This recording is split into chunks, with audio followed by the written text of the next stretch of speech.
Welcome into Green Dot Daily, everybody. Action Network's daily sports betting show. I am your host, Brendan Glasheen. We are here every weekday starting at noon Eastern. However you found us now, that works, not a problem. But you can find us in the Action Network app streaming live. Also, over at Action Network HQ on Twitter and YouTube. Green Dot Daily is presented by BetMGM. Use the bonus code ACTION when signing up to get a risk-free bet up to $1,000. Terms and conditions apply. We're going to have the happiest Green Dot Daily, and I certainly hope after this show I don't need to have some Tylenol like Chevy Chase had to do in Christmas Vacation, because these picks are going to be excellent today on this show as the holidays are here. Here's what we got coming up. Samantha Previte is going to join us. If you have Jalen Hurts on your fantasy team and you're thinking, oh no, what do I do? What do I do? Hurts officially ruled out today. Samantha has options. Is Gardner Minshew a good option? What is the impact on the Eagles' pass catchers, offensive weaponry with Minshew in at quarterback? We also have Mike Calabrese joining us to discuss the next couple of days in college football bowl season, college basketball, NBA plays as well coming up on the show. But first, it is a standalone NFL game tonight. We have the Jaguars and the Jets. New York, a favorite at home. It's going to be gross. In the Meadowlands, we welcome in our predictive analytics crew of Sean Koerner and Nick Giffen. As they always do, they join us for the standalone NFL spot to kick off Week 16. Koerner, we'll go to you first. I hope you enjoyed the Christmas Vacation references. Thank you. What is your angle player prop wise tonight for Jets and Jags? Yeah, so thank God we don't have the Rams tonight for a change. But I'm going with Zach Wilson under 30.5 pass attempts tonight. Now, he's only cleared this in 3 of 8 games this season. And in the 5 games he has won as a starter this season, he's only cleared this number once. So I'm going to be on the Jets -1.5, more on that later. So this correlates perfectly with that. Plus, as you mentioned, the weather will have an impact on the game tonight. We're expected to see pretty heavy rain throughout the game. We also might see some heavy winds at times, 15 to 20 miles an hour with gusts up around like 25, 30 miles an hour. So that's going to have a huge impact on the passing game and play calling specifically. So the Jets probably don't want Zach Wilson dropping back too much tonight if they can help it. And they're going to be able to lean on their elite defense and run game to sneak away with the win here. The Jags pass defense ranks dead last in DVOA. So even when Wilson does throw, he's going to be efficient, which we do want that. When it comes to this prop, we want them to get up early for Wilson to be a little bit more efficient than he has in the past. So there's a lot of reasons to like this. Plus, the play volume will probably be lower tonight with both teams having a more run-heavy game plan. So I'm projecting this closer to 28.5 pass attempts tonight. Plus, there's also a path here where if the Jets get down big due to Zach Wilson, turning the ball over, we could get Joe Flacco to come in. So even in the ideal passing game script, we kind of have some sneaky insurance if things go really bad here. Another reason why I do like taking the under 30.5 pass attempts here. If we see Joe Flacco in this game, we may need to we always want you to tune in to Bet What Happens Live, Nick Giffen, but if that is the case, we will need to find out how to bet when things happen live. If Flacco takes over in this game, God, who knows how Zach Wilson throws the ball. He already throws the ball in good weather poorly. How will it go throwing the ball in bad weather? Well, to Koerner's point, maybe they took the ball out of his hands more often in this game. Nick, what is your player prop angle for tonight's game? Jets, Jags, Week 16 starting tonight. Yeah, so I am actually going to stick with the quarterbacks, but I'm going to the other side. I'm going to take Trevor Lawrence, and I'm going to go over 12.5 rushing yards. You can get it -110 at BetMGM. First, I should say I do know he has an injured toe, but he injured it back in Week 13. He played Week 14 with it, Week 15 with it, and it was a sprain. So sprains usually do get better over time, and he did average over this rushing yard prop in those 2 games with the toe injury. So just want to put that out there. But, his median this year is 13 rushing yards. So while it doesn't look like a lot of, clear room from 12.5, It's actually a little bit better than we think, because there was a 4-game stretch to start this year where, he wasn't rushing a lot and didn't clear the number at all. But he's cleared this number in 7 of his last 10 games. Also last year, he cleared this number in 11 of 17 games. So I think that was probably just more of an aberration. But even then, if you just take his whole 2 years combined, his median is well above 12.5. Also, if you look at when he clears this number, this is the type of games when he clears. He clears this in 5 of 8 losses this year, whereas he's only cleared in 2 of 6 wins. And also, all 7 times he's cleared this number, either losses or close wins, which is kind of what we're expecting, especially with Sean, leaning -1.5 for the Jets here. So the most likely outcome is going to be either in this close game scenario or losing scenario, both of which favor Trevor Lawrence to actually hit over on this prop. Also, just with the fact that it could be a sloppy game, I think maybe that helps his efficiency a little bit more if he does have to scramble instead of any potentially designed run plays or even designed run plays. It might help a little bit more just because he'll be sure of his footing and the defenders will be reacting. The Jets, they also allow 18.4 yards per game to the quarterback position. And one other final kicker here, the in-game model and our pace splits both lean towards a faster pace and more plays if it's a close game or if New York Jets take a lead. And those, again, are the 2 most likely scenarios. And even looking at the most recent month, Lawrence has been phenomenal. He's been one of the best quarterbacks in the NFL the last month or so, arguably the best statistically when you look at his quarterback rating. But just looking back too, he's yet to really play in poor weather like this. Home Baltimore, you go to Detroit inside. Tennessee's not freezing cold in the month of December. It can get down there, but scoring a lot of points, 36-22. And then you got Dallas at home. We saw how that one played out. Koerner, back to you. And folks, the Jags are getting the money. Money's coming in on Jacksonville, getting the points, +2.5.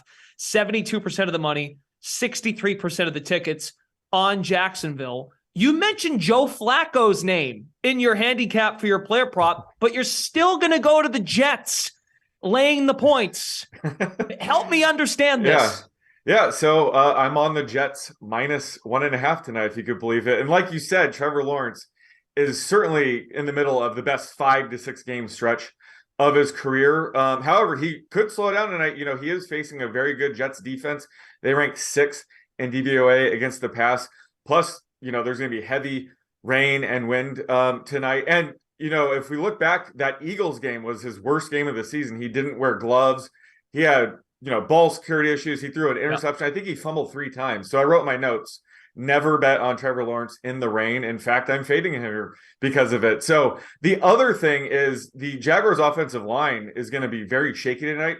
They just lost Cam Robinson, their left tackle, for the season. So they're going to be forced to start Walker Little tonight. And in limited action this season, Walker Little has been an absolute disaster. According to Sports Info Solutions, he's blown a block. He has a 10% blown block rate. Anything over 4 is pretty bad. 10 is just, I don't know what to say about 10.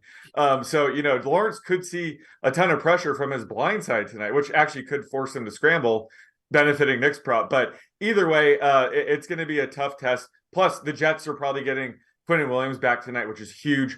So in a game where, this could be a run-heavy trench war, the Jets certainly have the advantage. Like I said, I don't think they're going to need Zach Wilson to do too much. They can get away with just playing solid defense and lean on the run game here. So I think the most likely outcome is Jets to win by 3 exactly. So I still don't mind this number at -2.5, but if you can get it at -1.5, I would take it.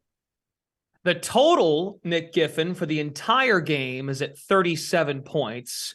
And as far as the percentages on the Action app, under getting 85% of the money, 43% of the bets. I should also mention this. The Jaguars are underdogs, but they are now favorites to win their division with the Malik Willis news. He's now the starter for the Titans going forward. So that flipped. You could have got the Jags at plus money earlier in the week, but with the Willis news, the Jags are now the favorites. But that's interesting because if they're underdogs tonight and tonight doesn't go well, how does that change things? Just saying. But back to the total. Nick, not necessarily the full game is the angle you want to take as far as the total.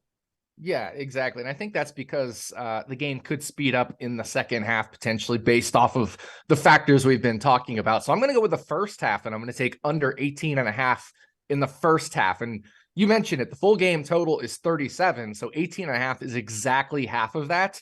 And if we think this game is going to speed up in the second half, potentially just because we think the Jets will be ahead or it'll be a close game where, again, I mentioned both of these pace split scenarios favor the game speeding up, especially if the Jets get ahead, then the game would speed up by a lot. Then that means to hit this total of 37, we got it. If it was going to be exactly 37, we'd need to be under in the first half. And these two teams do combine to play a little bit slower in the first half as well, about 0.3 seconds per play. So, just overall, I think looking at pace splits and the way this game is going to go, I think under early on is good. Plus, we have this situation where the weather is in play and the Jags are dead last in defensive pass DVOA, but Zach Wilson can't pass.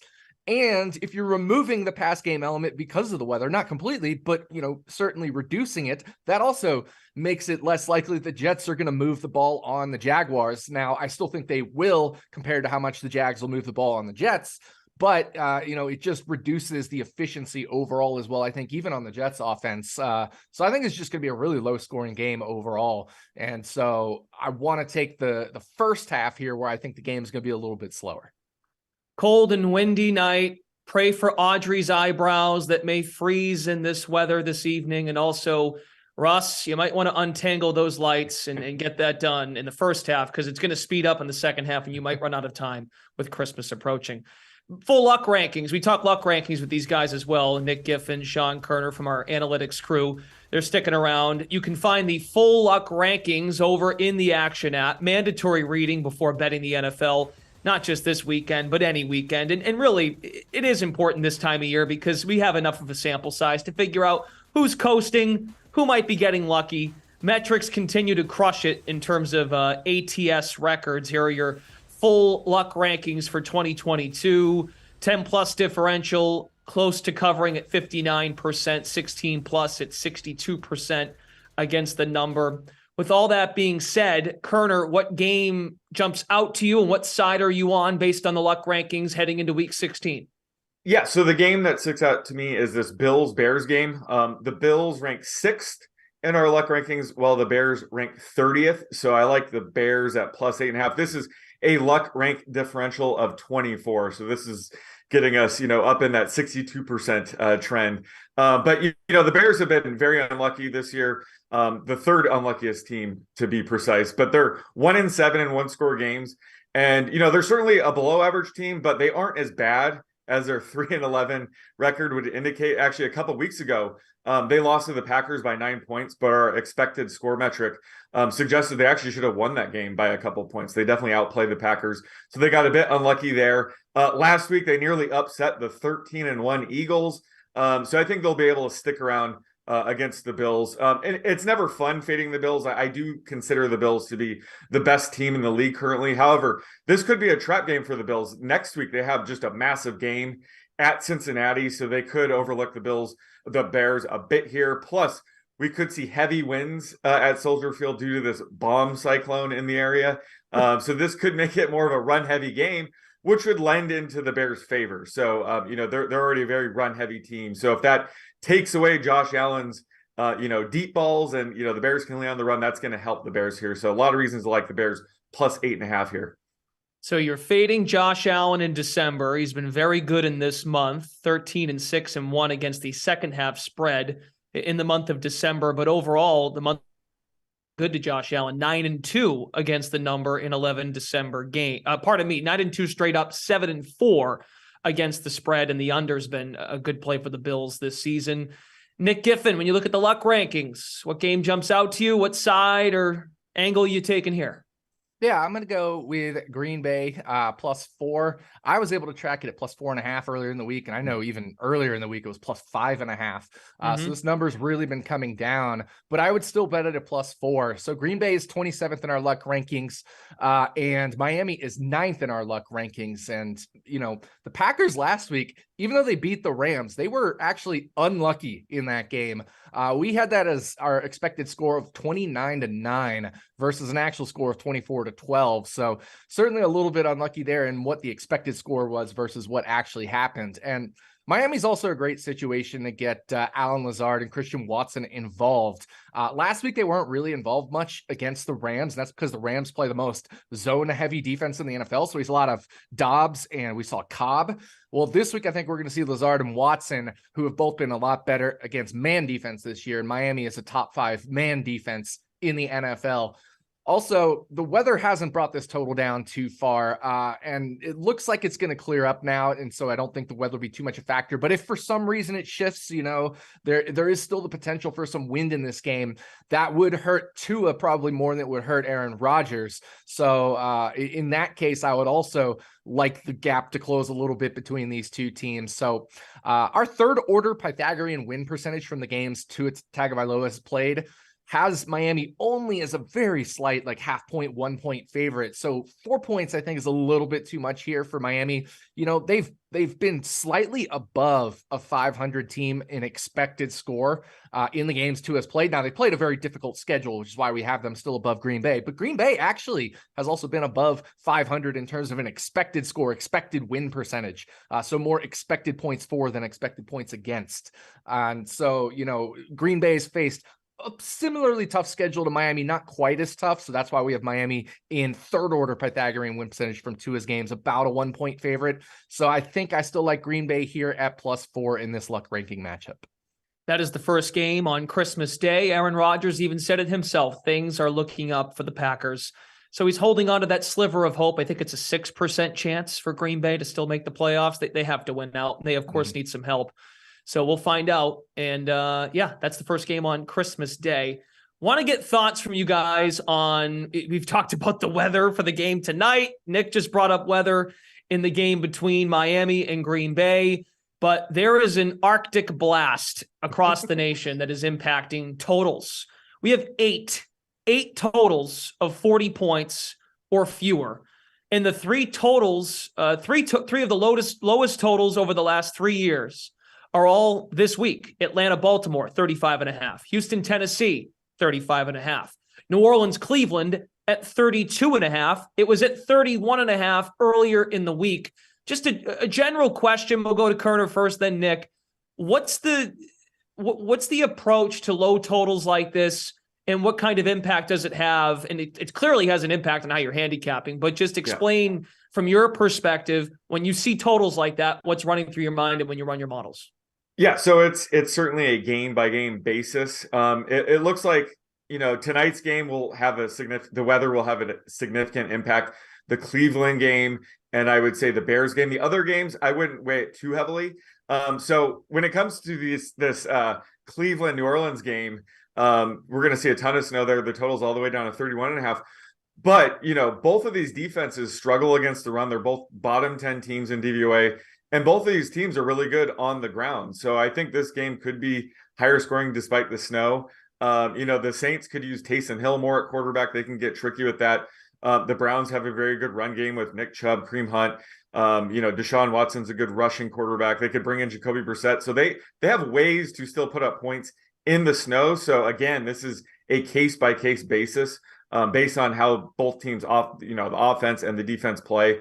But right now, I'm only seeing 2 or 3 games where the weather will actually have an impact. Nick, how about yourself? Is there a game specifically where you look at it and go, yes, take the cheese on the weather being really icky, or do you have a general thought on all of these low totals? Well, I have a great thought. I'm the kickers guy right here at the Action Network. Yes, We're kicking it with Dr. Nick, and this Cleveland game is going to probably have to have points scored by getting in the end zone. So I actually think anytime touchdown bets could be a little undervalued. I think kicker props could be potentially even still overvalued, despite the fact that people know about the weather here. I saw earlier in the week, I saw no field goals made at like plus 1,600 in this game. And I think I like that number. I've heard I heard it was as high as plus like 30-1 earlier in the week, but I'd still take it at plus 1,600. So very case by case basis. But as Sean said, if there's some teams that are good on the ground. This could benefit them. And I certainly think it hurts teams that pass more, especially if they pass deep. I would think, if this was Tua playing in this game, I would really dislike Miami a lot more than, if it was New Orleans playing in this game. So just very case by case, but make sure to look at touchdown props in this game. I think they could be kind of sneaky. And just to clarify, you're talking New Orleans, Cleveland. Yes, New Orleans, Cleveland. Okay. But overall with weather, that's my whole point, is like you need to make these game by game adjustments. Yeah. In other games, it may be the weather, but it may not be so bad that it doesn't mean you can kick a field goal at all. Whereas like in this game, I mean, I think back to some of those classic games when I was growing up in the late 80s, early 90s, and you just watch a kick, in Chicago, and the ball would just go like this. And it was just so funny. I think we could see things like that in this game if they even try to kick. Okay. And looking at the game right now, BetMGM, not a single player for anytime touchdown scoring is in all of them are at plus money. They're all at plus money. Chubb is even money, plus 100, but no one below that plus 100 threshold. So that's I mean, I realize there's multiple guys out of that backfield in Cleveland, and Sean laid out all good points, and maybe we see Taysom Hill who's at plus 200 anytime touchdown. So perhaps there is some value there with that game. So, all right, gentlemen, great stuff. I think this is the last time we'll talk to you both before the weekend. So have a Merry Christmas. Thanks for stopping by. And you both have a fantastic holiday weekend. You too. Merry Christmas. You as well. I love the holiday look you have there. Okay. On to college football bowl season. One game tonight, Baylor, Air Force. 2 games on Friday. Christmas Eve matchup, Middle Tennessee and San Diego State. No college football to consume on Christmas Day. We'll all be watching the NFL. There's NBA games as well. But we bring on Mike Calabrese, who covers college football here at Action Network, hops on green.daily to weigh in on these 4 games. Mike, I'm going to go game by game. You've got the spreads and the totals there listed, and then you're going to tell me better pass. So you tell me, Air Force, are you willing to take them on the money line at plus 145 against Baylor, who is laying 3.5? Better pass. So you're telling me in the Lockheed Martin Armed Forces Bowl, I can take a service academy team? Yeah, I'll go ahead and take the Falcons here. Listen, Baylor has fallen off, from last year. Obviously, they went to the Sugar Bowl, all the way down to 6-6 this year, ended the season on a 3-game losing streak, and they were torched defensively. They gave up 67 points in their last 2 games, 208 yards on the ground in their final game, and that got their defensive coordinator, Ron Roberts, fired. Whereas Air Force comes in with a lot of momentum, wind at their back. They've won 5 of the last 6. They're only lost in their 5-point loss to Boise. And the other element of this is, we talked off air, sometimes it's difficult to get a feel for these bowl games, these quote unquote minor bowl games. Where's the motivation? Air Force always comes to play in bowl games. They've won their last 5 under Troy Calhoun. So I like them, a team that can also move the football effectively, 12th in success rate this year. And when they do throw the football, they pop the big one. They're actually first in passing explosiveness in the entire country. Obviously, it's a small sample size, but they do catch defenses with their pants down when they put the ball in the air. On to Houston, Louisiana, Lafayette. Okay, look, this Houston team, I'll be honest, just a quick short story here. UTSA, that was a game I bet on early in the season. That was a sweat, 3 overtimes. Then Tulane, who wound up being pretty good. But Tulane and Houston, that was a game that broke my heart. I've been through a lot here with this Houston team this year. Do I really want to lay 7 points? Bet or pass on Houston laying 7? So this is a pass for me. And you mentioned early season struggles for Houston. Let's look at the back end of the season. They gave up 77, not a typo, to SMU, 36 to Temple in a win, and 37 to Tulsa in a loss. So they can give up huge amounts of points to anybody, a high variance team if there ever was one. Yes, Tank Dell declared for the NFL draft, but he will play in this game, which is huge for Clayton Tune. They'll probably be able to throw the ball pretty effectively. But Louisiana on the other side, really, they only have one good win since September. They beat Marshall 23-13 at Marshall. They won the turnover battle 2-0 in that game. And I was a little bit excited to potentially take an underdog here, but then Michael Jefferson, their best wide receiver, and Andre Jones, their best edge rusher, opted out to prepare for the NFL draft. So this game is just a little too murky for me. It's a pass. Wake Forest and Missouri, 2 teams, one, of course, from the ACC, the other from the SEC, and they both had their bright spots throughout the course of the year. Wake has hung with some of the best, including Clemson in their conference, and then you've got Missouri, who nearly knocked off Georgia. That was quite the finish back in late October. How do you look at this game? Better pass on Wake or Missouri? How do you look at it? I had to go Mizzou on the money line here. I mean, you mentioned it. They went 6-6 on the season, but 4-2 down the stretch and 4 one-possession losses, including that 4-point loss to Georgia. So they clearly have been a difficult out all season. And yes, Wake Forest has been dynamic on offense. It's always been that way under Dave Clawson, but their defense makes just about anybody look good. Let's not forget, in September, they made DJU look like a Heisman caliber quarterback. They're 94th in explosiveness allowed, and they lost 4 or 5 down the stretch because of that leaky defense. So I'll go ahead and take Brady Cook leading the Tigers in an upset here in the Union Home Mortgage Gasparilla Bowl. I like to throw in all of the verbiage, make sure that those sponsors get all the attention that they deserve. This guy, company man. All right, not in Middle Tennessee at San Diego State. Another touchdown spot. San Diego State laying 7. Better pass on this one. This is a pass for me because the Blue Raiders have just kind of been difficult to figure out this whole year. They open the season, they get smushed by James Madison in their inaugural FBS game. Then they upset Miami by hitting just an incredible amount of long passing plays, which was unsustainable for the rest of the year. Then they lose 4 or 5. Then they close on a 3-game winning streak, but they beat Charlotte, FAU, and FIU. So, like I said, just too difficult to figure out what their DNA is really made of. San Diego State on the other side, a strong finish, 5-2 down the stretch. They lost by only 4 points to Fresno. They held Air Force to 13 in a loss, but the same concerns with the Aztecs. Can they move the ball through the air? Yes, Jalen Maiden has been better at quarterback. He's thrown for 2 or more touchdowns in 4 of his last 5 starts, but I'm still a little bit skittish on a team that's honestly been one of the worst offenses in the last 5 years in college football. So I'll go ahead and put all my attention on the NFL slate on Saturday. All right, Mike, thanks so much. Better pass. We hope Santa doesn't pass on you this coming weekend. Thanks so much for hopping on, and enjoy the games. Thanks a lot. Appreciate it. Time for today's NBA market report. 2 games we're eyeing on this Thursday. The Spurs visiting the Pelicans. I think we're all aware of what the Spurs are sort of up to. They're not very successful at this part in the season, but the Pelicans, they've been one of the good surprises this year in the West. They've lost 4 in a row. They try to bounce back tonight. You've got the Wizards and the Jazz. Utah has fallen out of the playoff picture, now in that play-in situation. Couple of angles on these games. Joe Delara has more. Hey everybody, I'm Joe Delara, and I've got 2 of my favorite plays for today's NBA slate. The game that I'm going to be targeting is the Pelicans versus the Spurs.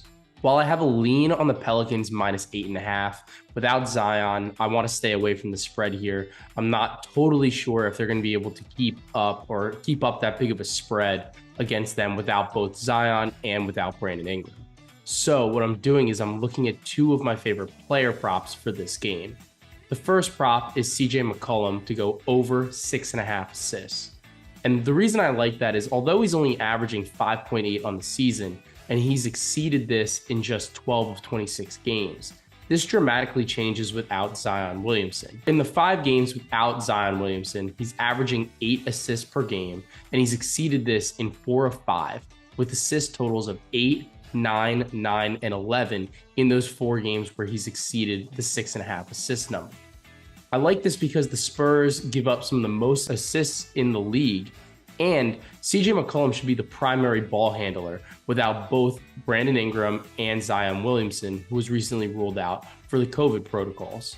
When we check this out too, the Spurs play at the 7th fastest pace, while the Pelicans play at the 11th fastest pace. So we should see plenty of opportunities for the Pelicans to score the basketball. Additionally, the Spurs, they're last in adjusted defense. So even without Ingram and Zion, CJ should have plenty of time and plenty of opportunity to set up his teammates to score. The second play that I like in this game is also a little bit tied to the fact that Zion's not playing, and that's for Herb Jones to go over 3.5 rebounds. Zion had been exceptional over his career rebounding the basketball against the San Antonio Spurs, especially Jakob Poeltl. But without him, those rebounds are going to be opened up for the rest of his teammates. In the 3 games Herb Jones has played this season without Zion, he's gone over this in 2 of 3, and the 1 miss he had was at 3 rebounds. Additionally, when we look at this, the Spurs offense really isn't the best, and they may be missing one of their best players on offense, which is Keldon Johnson, who's listed as doubtful for today's contest. The Spurs are 28th in adjusted offense, and without Keldon, I think they're really going to struggle to score the basketball. And with more misses and less scoring, there should be more opportunity for Herb Jones to rebound the basketball. So the two plays that I like for today's NBA slate are both from the Spurs and Pelicans game, and it's for CJ McCollum to go over 6.5 assists. And if you want to touch that 7.5 and plus money, that's more than fine as well. And I like Herb Jones to go over 3.5 rebounds. Best of luck on your wagers today and enjoy the rest of your Thursdays. Back to you, Brendan. As most are aware, Jalen Hurts has been in and out of the lineup this week, but we found out from head coach Nick Sirianni that Hurts is officially out for Saturday's game against the Cowboys, and there's been much discussion about his MVP odds. The favorite before the injury news, afterwards sitting at plus 550, Patrick Mahomes emerges as the favorite. But that's not why we're bringing this up. It's because you may have Jalen Hurts in your fantasy semifinals, quarterfinals, whatever playoff round you might be in. We need a replacement for Jalen Hurts. Sorry, as Samantha Previte has eloquently wrote on her whiteboard today, RIP Jalen Hurts season. Samantha covers fantasy football for us at Action Network, joining Green Dot Daily. What in the world do we do with Jalen Hurts being out, and he's your top quarterback all year? You're never taking this guy out with the exception of his bye week. Now what do you do, Samantha? Yeah, it's pretty disastrous for fantasy managers.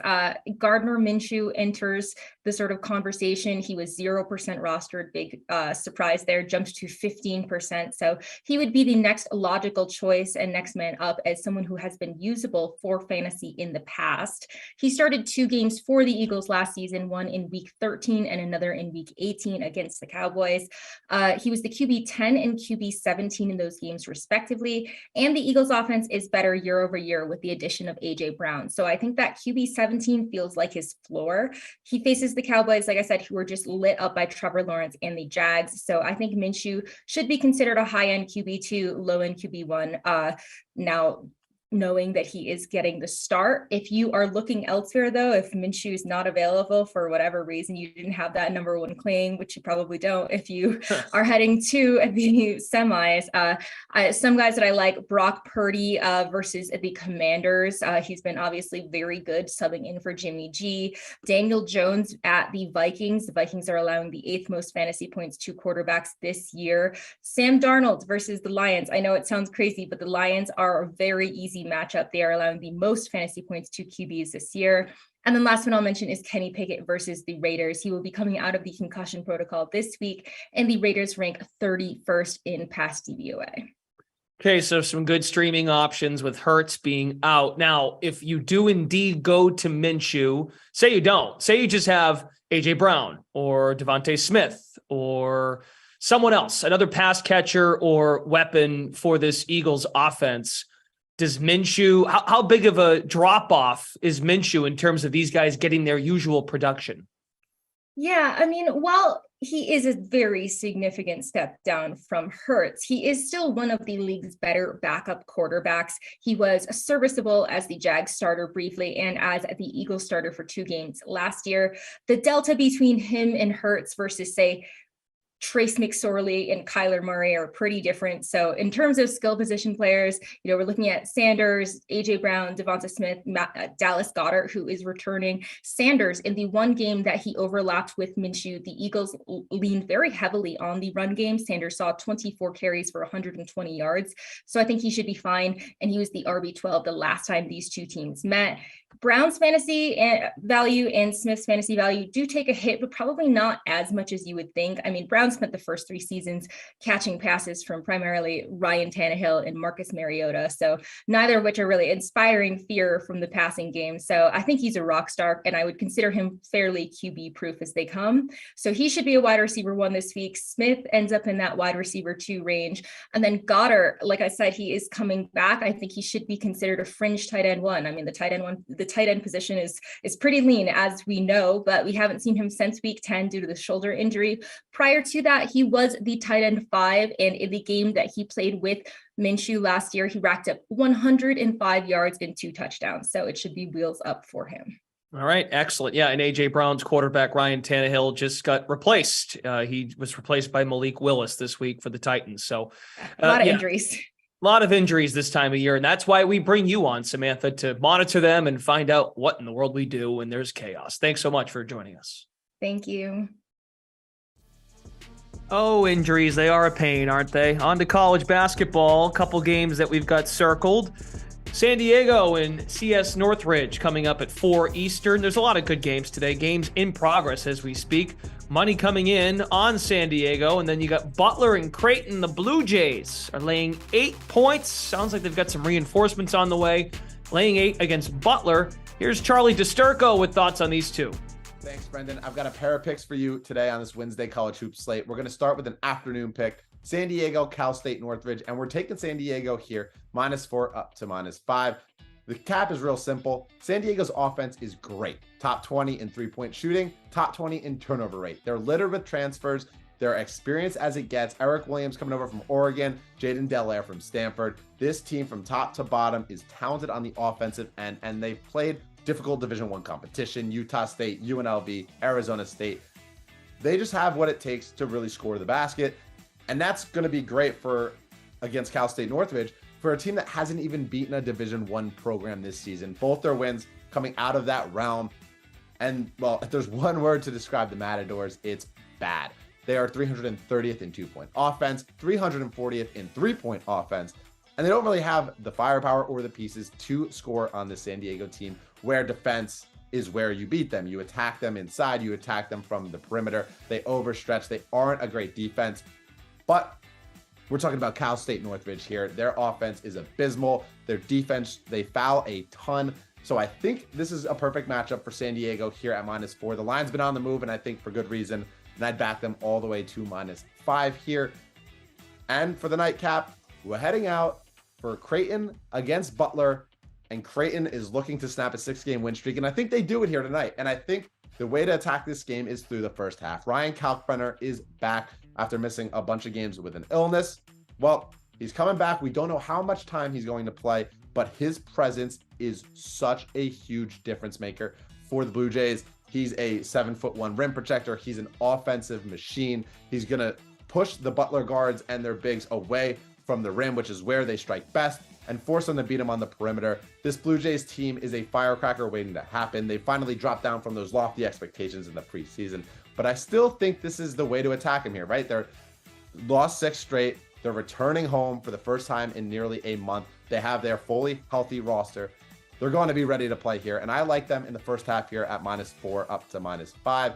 If you bet them this way, you get rid of that late backdoor cover opportunity. Creighton's offense is efficient, and they're top 40 in two-point offense. Despite missing Kalkbrenner for multiple games, they're still in that top 40 range.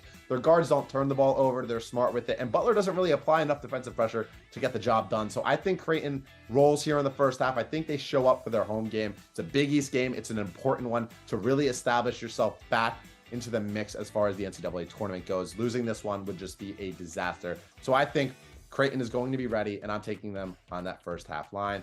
That's going to be it for me. Best of luck on all your plays. Let's go Jays, and let's go Toreros. All right, Charlie, enjoy yourself. Those couches, those chairs behind you, very, very comfortable they look like, and that'll be great for you to watch these games coming up later today. You can follow the Action Network. You can follow the show, Green Dot Daily, in the Action Network app. You can never miss a pick. Charlie's picks, Koerner and Giffen weighing in on the NFL, not just tonight's game, Jets-Jags, but also the remainder of the weekend, the holiday weekend. You've got college football with Mike Calabrese and Joe Delera, who weighed in earlier on the NBA. Find all the picks at Green Dot Daily. Green Dot Daily, folks, is presented by BetMGM. Use the bonus code ACTION when signing up to get a risk-free bet up to $1,000. Terms and conditions do apply. Coming up later today, we have Action Island to get you set for Jets and Jags. Join the crew. They will give you, Jill Gallant's going to weigh in. Jill does our Best Bets episodes on the Action Network podcast. He's going to have anytime touchdown picks.